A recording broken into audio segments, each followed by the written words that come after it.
So we're just moments away now from the Cyberpunk 2077 release, and we've had some initial impressions of our own play, and I'm talking about that today with my friend and colleague, John Linneman. How you doing there, John? Oh, pretty good. The game has come in extremely hot for us, but I have spent some hours playing it thus far, and yeah, there's some interesting things to take away from this. So yeah, this is coming in very hot, very close before release. So that means as a result of us having such low amount of time with the game, that our video coverage for this game is going to be coming out later than you might expect. So you in the audience might probably already have your hands on with this game on a variety of platforms before our videos come out covering it. So you're going to probably have to wait, for example, for my optimized settings video. So a little bit of a wait. But John has some hands-on experience already. So what kind of platform were you playing this? Or what kind of PC, I should say, since it was PC? Correct. Yeah, so it is the PC version, and I am playing it on an RTX 3090 with an i9 7960X.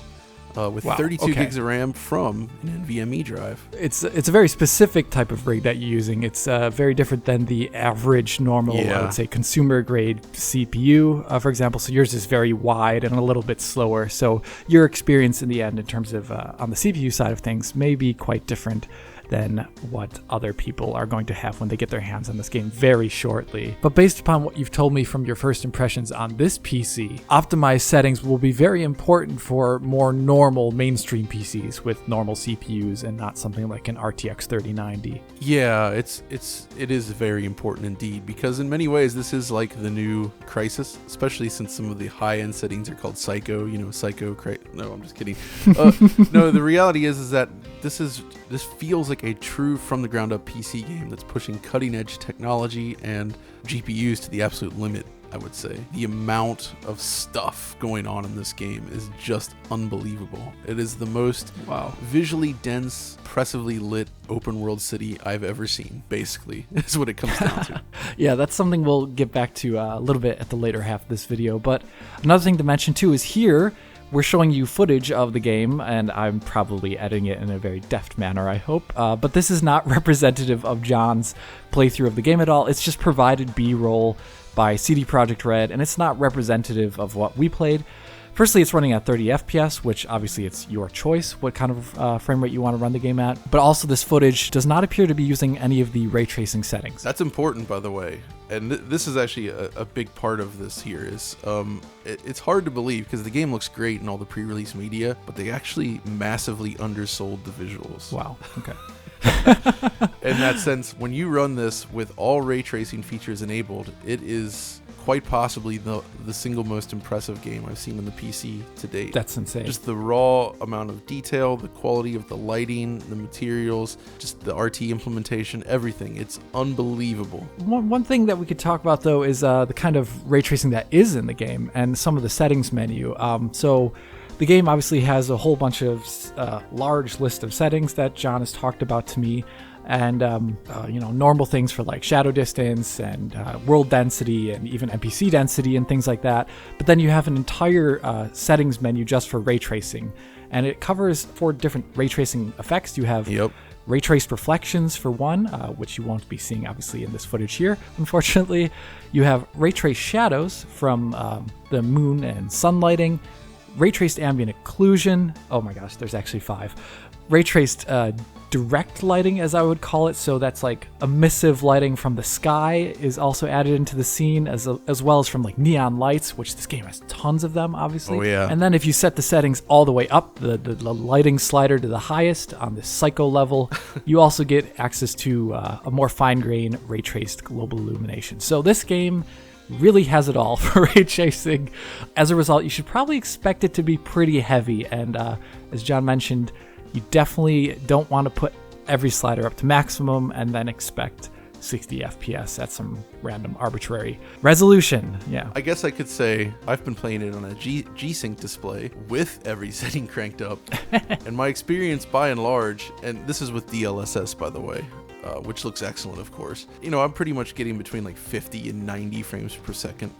And with G-Sync, that looks perfect. And honestly, I can't complain. Now, for my actual big video I'm doing, I ended up using a higher resolution even, and the highest quality DLSS. and I capped it to 30 FPS because getting a completely locked 60 without any dips under 60, it's really difficult to do, and I wanted to present it at its best.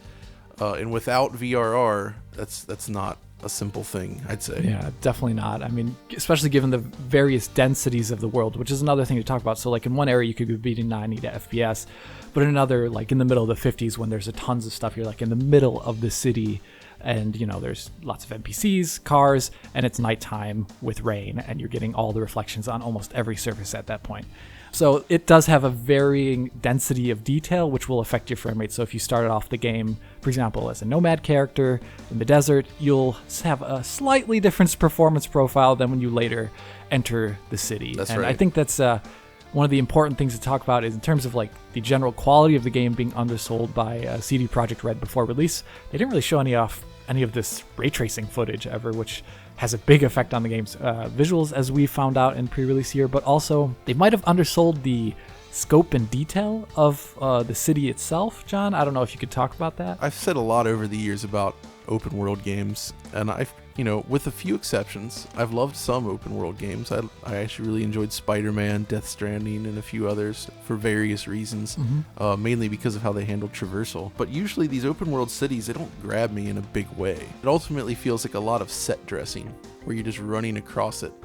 And I guess technically that could be the case here, but what I found is that the city itself, and maybe the closest analog I can think of is something like Dying Light, which is a game from another Polish studio, where everything feels very multi-tiered and you can kind of jump and climb on things, and it's all built in this super vertical fashion, where when you look up, there's this like density to it, where like you might have the lowest area, which could be like sewers or like a tunnels for roads, and then you have like a shopping street, and then you look up and there's like another layer to that, and then you look up and then there's a highway above that, and then there's a train line above that, and then if you go in certain elevators you can actually take it up to like catwalks and building facades way above that.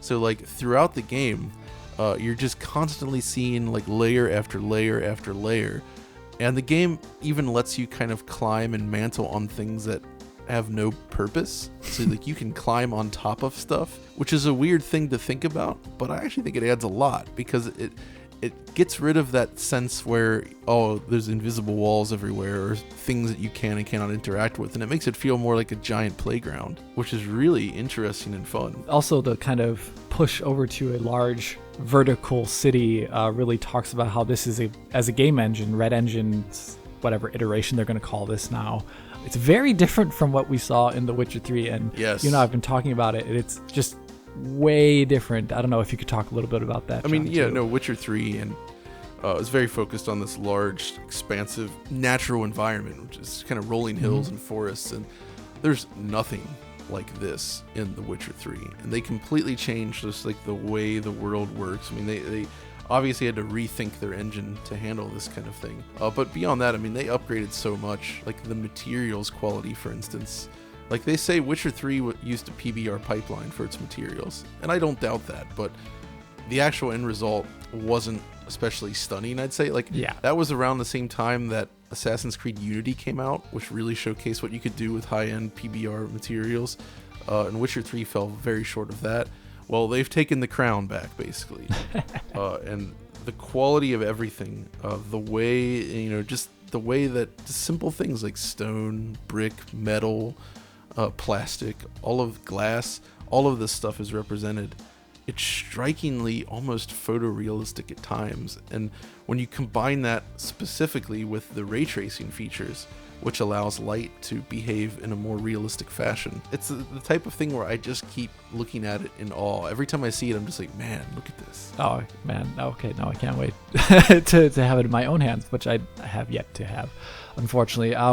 But in terms of, talking about the graphics, there's only so much we can do here pre-release with this stock B-roll footage running in the background here.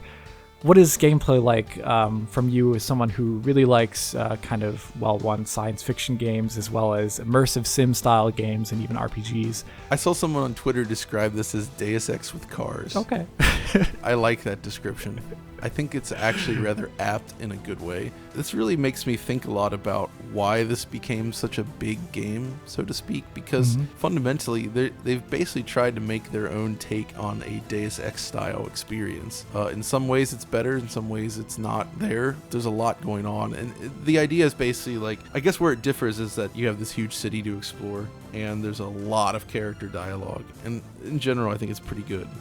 The character building is, I'm pretty impressed actually. But when you go out on a lot of the missions, you're basically presented with your typical options. You can go in using stealth, you can go in guns a-blazing, you can use hacking, you can destroy things, you can try to do it using like vehicles, it's just, and then like a mix of that. The typical immersive sim stuff. But for me, like, I find that stuff engaging. Like, just, okay, how do I sneak into this facility? You'll like check the perimeter, figure out, okay, well, there's entrances here, here, and here. And a lot of times the way you get into a place doesn't feel like scripted. Like, oh, there's just a thing you can climb on here, or a ladder or a door here. There is that, but you can also find other ways to get into the space. And that's what I found really interesting. And a lot of times, depending on how you spec your character, if you were spec'd for strength, you could just go up to a door and then like pull it open, basically. You know what I mean? Like break the locks and open it that way. But if you don't have strength, it's like, okay, well, how do I get in? You might go find a computer and then hack into the system. Well, hack in air quotes. Which, by the way, they have a nice UI where it's all mouse driven. So you're actually using like a cursor, clicking on the virtual screens. You might find a way to interact with the systems there. You could take over the security cameras. There's just lots of different things like that. And I find that to be a lot of fun. Overall, it's just fun to play with the game world. Yeah, so engaging, slightly sandboxy, Deus Ex-y style. Not exactly like a Grand Theft Auto style game, as you would say, maybe. That's right, exactly. Sounds like you're having good fun with the game, obviously on a really beastly PC. So as we do mention, this game's going to be heavy probably when it comes out. We have to still do our optimized settings and do our own benchmarking. You're probably going to have access to the game before that video comes out. As always, the caveat, turn things down before you complain, and then wait for our video, I hope, if you can, on optimized settings. I like that. No, I agree, because I think it's really important to say that, because we don't see PC games that often these days that really sort of push what the platform can do. A little bit more lately with the ray tracing stuff. You got to consider what you're seeing here. It really is like, there's a lot of cutting edge stuff going on. I don't think this is going to be friendly to low end PCs. And again, unlike a lot of modern games, when you go from like ultra settings to low settings across the board, the difference is so vast. It's really unbelievable to see. I can't wait to show this stuff off. Thanks for talking to me, John, about this today. And sure thing, Alex. And if you did enjoy John and I talking about Cyberpunk here in a little preview video, please hit that like button and subscribe to the channel. If you're already a subscriber, hit that little bell in the corner to be informed as soon as Digital Foundry posts a video. If you want to help us out, support Digital Foundry on Patreon to get years worth of Digital Foundry content available in high quality for download. Want to talk to John or myself about Cyberpunk in this pre-release state? Write a comment below or follow John and myself on Twitter. And this is Alex saying till next time, and John? Till next time as well.